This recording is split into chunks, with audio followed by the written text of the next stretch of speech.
नमस्कार।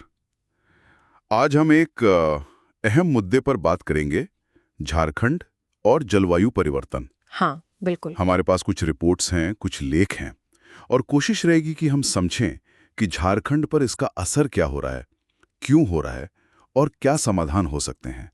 झारखंड की जो खास बनावट है, जंगल, खनिज और खेती पर निर्भरता, हाँ, ये सब इसे जलवायु परिवर्तन के लिए काफी संवेदनशील बनाते हैं। हाँ, और एक बात जो मुझे काफी चौंकाने वाली लगी, विज्ञान एवं प्रौद्योगिकी मंत्रालय की रिपोर्ट कहती है जी। कि जलवायु जोखिमों से निपटने की क्षमता में झारखंड सबसे कमजोर राज्यों में है, मतलब पहले नंबर पर। हाँ, ये एक बहुत ही गंभीर आंकड़ा है। चलिए इसी से शुरू करते हैं। ये बात तो वाकई चिंताजनक है कि राज्य के 24 में से 23 जिले जी। जलवायु परिवर्तन के लिहाज से रेड जोन में हैं। इसका मतलब क्या है? लगभग पूरा राज्य ही खतरे में। बिल्कुल। इसका सीधा मतलब है कि बाढ़ और सूखे जैसी जो आपदाएं हैं, उनका खतरा बढ़ रहा है। और रिपोर्ट में ये भी है कि देश के जो 50 सबसे ज्यादा जोखिम वाले जिले हैं, अच्छा। उनमें झारखंड के साहिबगंज और गिरिडीह भी शामिल हैं। साहिबगंज 16वें और गिरिडीह 49 स्थान पर। बाप रे। और एक और आंकड़ा था, राज्य के करीब 69% जमीन मरुस्थलीकरण और मिट्टी के कटाव की चपेट में। हाँ, ये देश में सबसे ज्यादा है। इसका असर कैसे दिखता है? क्या जंगल कम हो रहे हैं? देखिए, जंगल शायद बाहर से देखने में हरे ही लगे, लेकिन उनकी जो गुणवत्ता है वो गिर रही है। मतलब जो घने जंगल थे वो अब ओपन फॉरेस्ट यानी खुले वन बन रहे हैं। पेड़ों का घनत्व कम हो रहा है और जैविक विविधता? वो भी घट रही है, और ये सीधे तौर पर मिट्टी के कटाव से जुड़ा हुआ है। और इसका सीधा असर फिर खेती पर पड़ता होगा, है ना? बिल्कुल। बारिश का आजकल कोई ठिकाना नहीं, तापमान बढ़ रहा है। बिल्कुल। असर बहुत गहरा है। 2022 में ही देखिए, 226 ब्लॉक सूखा प्रभावित घोषित हुए थे। 226 बहुत ज्यादा है तो। जी, और उस साल धान का उत्पादन करीब 15% कम हुआ। और 2023 में? 2023 में गर्मी बहुत ज्यादा थी। हीट वेव की घटनाएं 25% बढ़ गईं, जिससे रबी की फसलों को काफी नुकसान हुआ। तो मतलब मिट्टी का कटाव, कीड़े लगना, पानी की कमी, ये सब किसानों की दिक्कतें बढ़ा रहे हैं। हाँ, और इससे उनकी आमदनी घट रही है। ICAR यानी भारतीय कृषि अनुसंधान परिषद की एक परियोजना है, NICRA। हाँ, सुना इसके बारे में। वो खास तौर पर जलवायु परिवर्तन के कृषि पर असर को देखती है।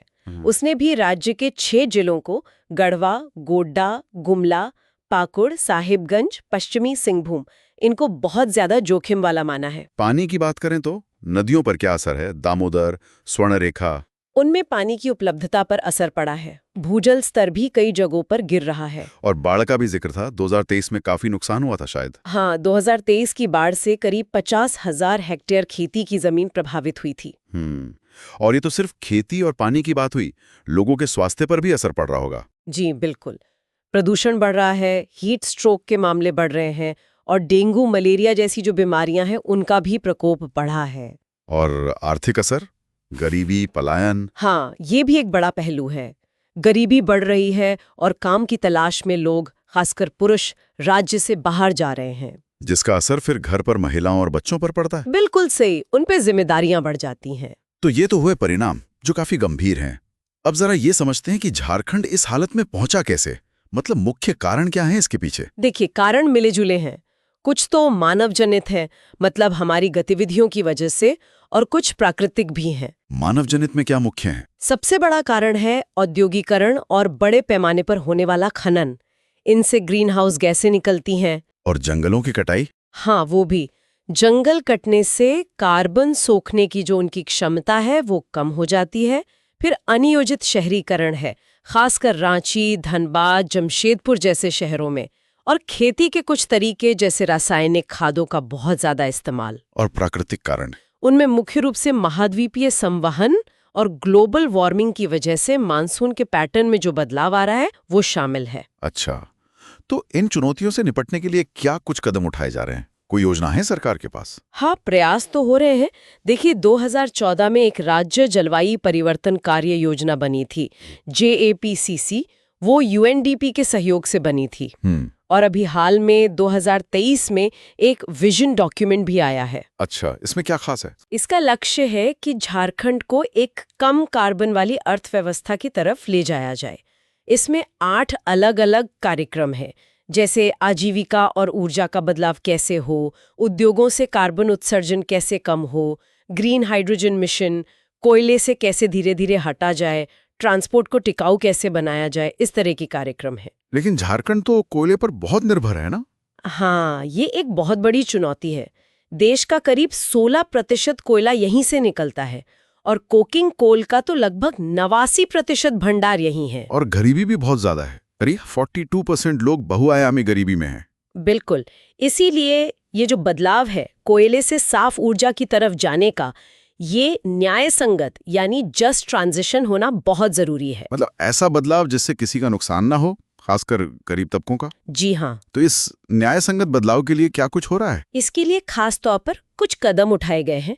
एक sustainable just transition task force बनी है, ठीक है। एक ग्रीन हाइड्रोजन टास्क फोर्स भी है, और नागरिक समाज संगठनों का एक नेटवर्क है सारथी, वो भी इस दिशा में काम कर रहा है। और जमीनी स्तर पर जैसे पेड़ लगाना, पानी बचाना। हाँ, वो काम भी चल रहे हैं। बड़े पैमाने पर वृक्षारोपण हो रहा है, मिट्टी और पानी बचाने के काम भी हो रहे हैं। केंद्र सरकार की भी कुछ योजनाएं हैं, जैसे NAFCC जो राज्यों को अनुकूलन के लिए फंड देती है, और नाबार्ड भी मदद कर रहा है। ठीक है, तो अगर हम समाधानों की बात करें तो आम लोगों के स्तर पर या समुदायों के स्तर पर क्या किया जा सकता है? समाधान कई स्तरों पर है, जैसे खेती में ऐसी फसलें उगाना जो जलवायु के बदलाव को झेल सकें, जैसे बाजरा, रागी, मिलेट्स। हाँ, और सिंचाई के आधुनिक तरीके अपनाना, जैसे ड्रिप या स्प्रिंकलर, ताकि पानी बचे। फसल बीमा भी एक उपाय है। और जंगलों के लिए? जंगलों को बचाना बहुत जरूरी है, और नए पेड़ लगाना यानी वनीकरण करना। ऊर्जा के क्षेत्र में? जाहिर है, सौर ऊर्जा और पवन ऊर्जा जैसे जो अक्षय ऊर्जा स्रोत हैं, उनको बढ़ावा देना। और आपदा प्रबंधन, जैसे बाढ़ सूखे से निपटने के लिए? उसके लिए बेहतर पूर्वानुमान प्रणाली विकसित करना, जो तटबंध वगैरह हैं उनको मजबूत करना, और शायद सबसे जरूरी है जागरूकता फैलाना। लोगों को, खासकर स्थानीय समुदायों को, आदिवासी समुदायों को इन बदलावों के बारे में और इनसे निपटने के तरीकों के बारे में शिक्षित करना। तो कुल मिला के देखें तो तस्वीर यह है कि झारखंड वाकई जलवायु परिवर्तन की गंभीर चुनौतियों से जूझ रहा है। इसका असर खेती, पानी, लोगों की सेहत, उनकी रोजी रोटी सब पर पड़ रहा है। हाँ, बिल्कुल। और इसके पीछे औद्योगिक गतिविधियां, खनन, जंगलों की कटाई और पर्यावरण में हो रहे बड़े बदलाव मुख्य कारण हैं। सही कहा। और समाधान जो है वो मिले जुले हैं।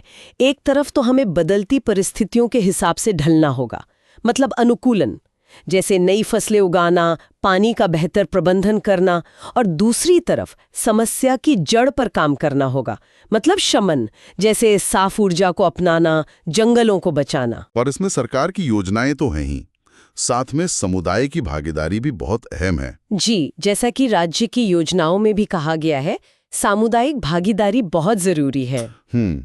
यहाँ एक सवाल जरूर मन में उठता है, जो शायद हमारे सुनने वालों के मन में भी आए जी, कि झारखंड की जो स्थिति है, कोयले पर इतनी ज्यादा निर्भरता और गरीबी भी इतनी ज्यादा, तो ये जो बदलाव है साफ सुथरी अर्थव्यवस्था की तरफ जाने का, इसे इस तरह से कैसे किया जाए कि ये सिर्फ असरदार ही ना हो बल्कि न्यायपूर्ण भी हो।